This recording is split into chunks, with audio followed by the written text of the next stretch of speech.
Когда ты в последний раз чего-то действительно хотел? Не потому что это полезно, не потому что это правильно, а потому что внутри появилось сильное желание сделать именно это. Для многих людей этот вопрос оказывается неожиданно сложным. И дело не в лени или отсутствии мотивации. Современная психология все чаще говорит о другом явлении. Человек может постепенно терять контакт со своими внутренними потребностями, продолжая выглядеть абсолютно благополучным. Он работает, выполняет обязанности, общается с друзьями. Со стороны все выглядит нормально. Но внутри появляется странное ощущение пустоты. Как будто бы жизнь движется по расписанию, а не по собственному выбору. Интересно, что в рамках теории самодетерминации психологов Эдварда Дейси и Ричарда Райана показывают: человеку для психологического благополучия необходимы три вещи: автономия, компетентность и чувство связи с другими людьми. Когда автономия снижается, то есть когда мы все реже чувствуем себя авторами своей собственной жизни, уровень удовлетворенности начинает падать даже при внешнем успехе. Представьте мужчину 40 лет, у него есть работа, семья, стабильность, и вот однажды его спрашивают: о чем ты сейчас мечтаешь? И он неожиданно зависает. Не потому что скрывает ответ, а потому что ответа нет. С точки зрения психологии это очень важный сигнал. Большинство людей могут подробно рассказать о своих обязанностях, но испытывают трудности,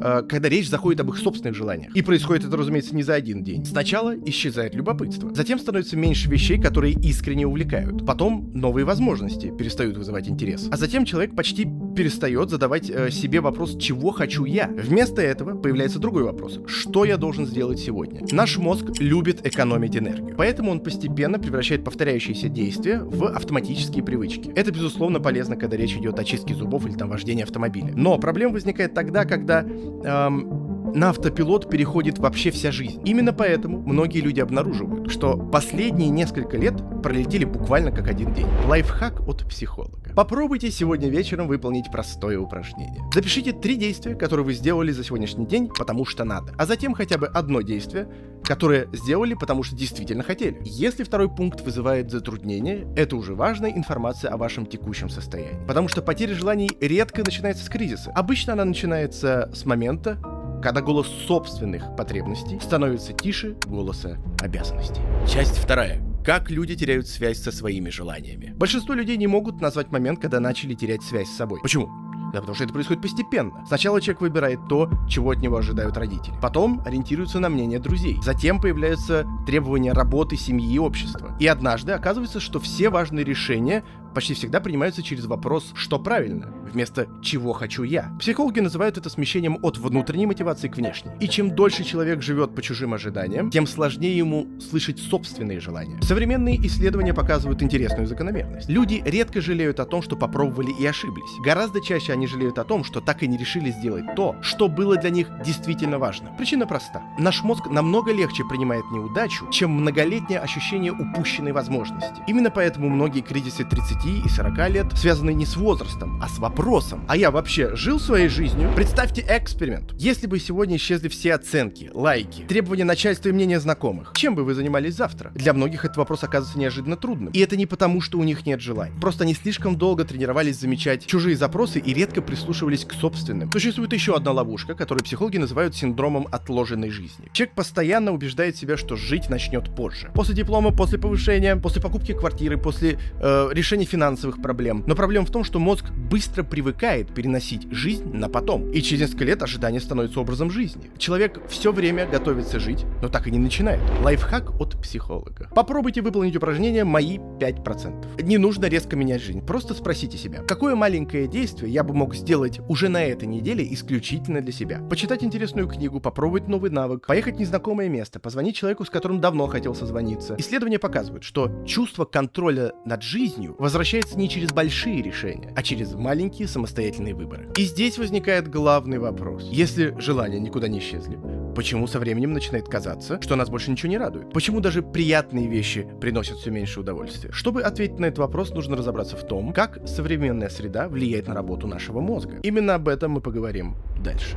Часть 3. Почему тебя больше ничего не радует? Когда человек начинает замечать, что ему ничего не хочется, он часто делает жесткий вывод: я стал ленивым. Но современная психология и нейронаука говорят о другом. Во многих случаях проблема не в лени, а в перегрузке системы вознаграждения мозга. Наш мозг устроен так, чтобы обращать внимание на новое, неожиданное и значимое. Но сегодня количество стимулов вокруг нас стало таким, какого не было ни у одного поколения в истории человечества. Каждый раз, когда мы листаем ленту, смотрим короткие ролики и получаем какое-то уведомление, мозг получает небольшую дозу дофаминового подкрепления. Важно понимать, дофамин — это не гормон удовольствия, как многие думают. Это скорее гормон ожидания награды. Он заставляет нас искать что-то новое снова и снова. Проблема возникает тогда, когда мозг привыкает получать быстрые награды без усилий. После этого чтение книги, изучение нового навыка или работа над долгосрочной целью начинают казаться слишком медленными и недостаточно интересными. Именно поэтому многие люди попадают в странную ловушку. Они потребляют все больше контента, но чувствуют все меньше удовлетворения. Смотрят новые видео, сериалы, новости, но ощущение внутренней наполненности не появляется, потому что удовольствие и смысл — это разные вещи. Смысл появляется только тогда, когда человек участвует в процессе, принимает решения и видит результат собственных действий. Психологи заметили еще одну интересную закономерность. Одни из самых счастливых моментов в своей жизни люди вспоминают не тогда, когда отдыхали, а тогда, когда были полностью погружены в важное для себя дело. Это состояние можно назвать поток. В такие моменты мозг перестает постоянно искать новые стимулы и концентрируется на том, что происходит здесь и сейчас. Именно поэтому после нескольких часов любимого занятия человек может чувствовать больше удовлетворения, чем после целого дня бесконечного потребления контента. Лайфхак от психолога. Попробуйте провести эксперимент. Один вечер без фонового контента. Без роликов, соцсетей и постоянного переключения внимания. Вместо этого займитесь чем-то одним. Прогулкой, чтением, музыкой, творчеством или разговором. Первые 20-30 минут могут показаться очень скучными. Это нормально. Но именно после этого мозг начинает снижать уровень стимуляции и становится легче замечать собственные мысли, интересы и желания. И здесь мы подходим к важному моменту. Потеря желаний далеко не всегда начинается с грусти или депрессии. Иногда человек просто перестает чувствовать сильный интерес к чему-либо. Именно это состояние многие люди начинают ошибочно принимать за нормальную взрослую жизнь. Но дальше ситуация может стать еще опаснее. Потому что существует момент, когда человеку становится неплохо, ему становится все равно. И именно об этом мы с вами поговорим дальше. Часть 4. Когда становится все равно. Многие считают, что самая опасная точка — это когда человеку плохо, когда он переживает, страдает или чувствует сильную тревогу. Но есть одна любопытная закономерность. Пока человек переживает из-за своей жизни, внутри него все еще есть энергия для изменений. Его что-то волнует, что-то имеет значение. Намного тревожнее другое состояние — эмоциональное безразличие. Обычно это происходит постепенно. Человек перестает ждать чего-то хорошего, перестает строить планы дальше ближайших выходных. Новые возможности больше не вызывают интереса, а старые мечты начинают казаться наивными. В психологии это состояние иногда связывают с феноменом выученной беспомощности. Если долго жить в режиме, где твои желания постоянно откладываются или игнорируются, мозг начинает делать вывод: мои решения все равно ничего не изменят. И тогда желание действовать угасает само собой. Самое коварное заключается в том, что со стороны все может выглядеть вполне благополучно. Человек работает, выполняет обязанности, решает проблемы. Возможно, окружающие даже считают его успешным, но внутри постепенно исчезает ощущение участия в собственной жизни. Дни становятся похожими друг на друга, недели пролетают незаметно, а годы начинают восприниматься как один длинный повторяющийся сценарий. Исследования показывают следующую вещь. Наш мозг хуже запоминает однообразные периоды жизни и гораздо лучше сохраняет в памяти новые впечатления, обучение и эмоционально значимые события. Именно поэтому многим людям кажется, что последние 5-10 лет пролетели незаметно, слишком быстро. Так вот, часто дело не во времени. Дело в том, что в жизни стало слишком мало моментов, которые мозг бы счел достойными запоминания. Попробуйте вспомнить последние 2 недели и записать 5 событий, которые были для вас новыми. Если таких событий почти нет, это важный сигнал. Не обязательно менять всю жизнь. Иногда достаточно просто начать добавлять в нее что-то непривычное. Новый маршрут, новую книгу, новое хобби. Для мозга новизна — это один из способов вернуть ощущение вовлеченности в жизнь. И здесь появляется главный миф. Многие считают, что потерять интерес к жизни с возрастом — это нормально, что взрослость автоматически означает отказ от любопытства. Но исследования показывают обратное. Люди, которые сохраняют интерес к новому и продолжают следовать своим внутренним ценностям, даже в зрелом возрасте обычно демонстрируют более высокий уровень психологического благополучия. Поэтому главный вопрос не в том, сколько вам лет. Главный вопрос — слышите ли вы еще собственные желания? И если ответ пока не очевиден, есть хорошая новость. Чаще всего они никуда не исчезли. Мы просто слишком долго их не слушали. Часть 5.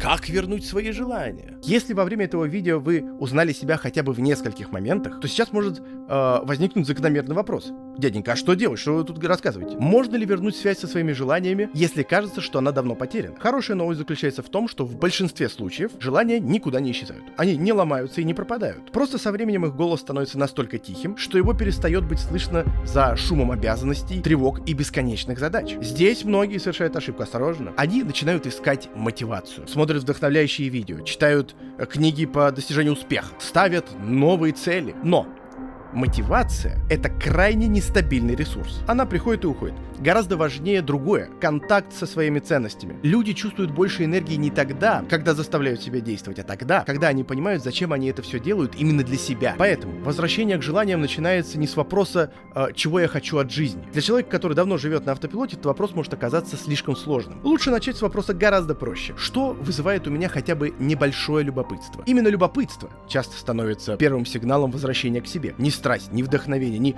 озарение, а обычный интерес. Современная психология рассматривает любопытство как один из важнейших механизмов психологического восстановления. Когда человеку становится что-то интересно, мозг начинает активнее формировать новые нейронные связи и переключаться из режима выживания в режим исследования. Именно поэтому многие изменения начинаются с очень маленьких вещей. Новые темы, новые книги, нового навыка или неожиданной идеи, которые почему-то не выходят из головы несколько дней подряд. Что? Правильно, лайфхак от психолога. В течение недели записывайте любые моменты, которые вызывают интерес, даже если они кажутся незначительными. Статьи, видео, разговоры, мысли, музыка, идеи для проекта, муха по какой-то странной траектории летит. Не анализируйте их, просто фиксируйте. Через несколько дней вы можете заметить закономерность. Очень часто именно в таких мелочах скрываются настоящие потребности, которые человек долго игнорировал. И самое важное, не ждите какого-то грандиозного озарения. В реальной жизни возвращение к себе редко выглядит как момент, когда человек внезапно понимает свое предназначение. Гораздо чаще это происходит тихо. Сначала появляется интерес, затем желание попробовать, потом энергия для действий. А затем происходит ощущение, что жизнь снова становится вашей. И, возможно, именно с этого момента начинается не поиск мотивации, а возвращение к самому себе. Заключение. Попробуйте прямо сейчас ответить на вопрос, с которого началось это видео. Когда вы последний раз чего-то действительно хотели? Не потому, что это было выгодно, не потому, что это ожидали от вас другие люди, а потому, что внутри появилось настоящее желание. Если ответ нашелся быстро, это хороший знак. Если пришлось долго искать его в памяти, возможно, именно поэтому вы и досмотрели это видео до конца. На протяжении жизни нас учат достигать целей, быть продуктивными, решать проблемы, соответствовать ожиданиям окружающих. Но почти никто не учит замечать момент, когда мы начинаем терять связь с самими собой. Люди внимательно следят за карьерой, доходом, статусом, но гораздо реже задают себе простой вопрос: а моя ли это жизнь? Психологи все чаще приходят к выводу, что ощущение счастья связано не столько с достижениями, сколько с чувством авторства своей собственной жизни. Когда человек понимает, что его решения действительно принадлежат ему. Возможно, самая большая опасность заключается не в неудачах и не в трудностях, а в том, что можно прожить годы на автопилоте и даже не заметить этого. Постепенно привыкнуть откладывать свои желания на потом, перестать обращать внимание на любопытство, разучиться мечтать и принять это состояние за норму. Хотя на самом деле человеческая психика устроена иначе. Нам важно не просто существовать, а чувствовать, что мы движемся в направлении, которое имеет для нас личный смысл. Последний лайфхак от психолога. После просмотра этого видео возьмите лист бумаги и закончите 3 предложения. Первое. Мне давно интересно попробовать. Напишите, что вам интересно попробовать. Если бы я не боялся неудачи, я бы... Что бы вы сделали? В ближайшие 7 дней я могу сделать маленький шаг к...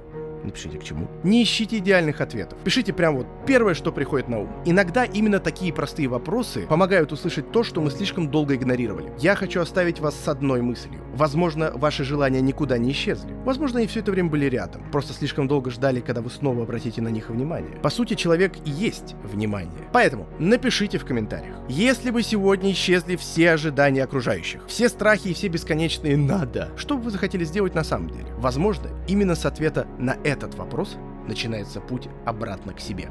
Прожмите лайк, подпишитесь, нажмите на колокольчик. Мир изменится, если изменимся мы. Пока.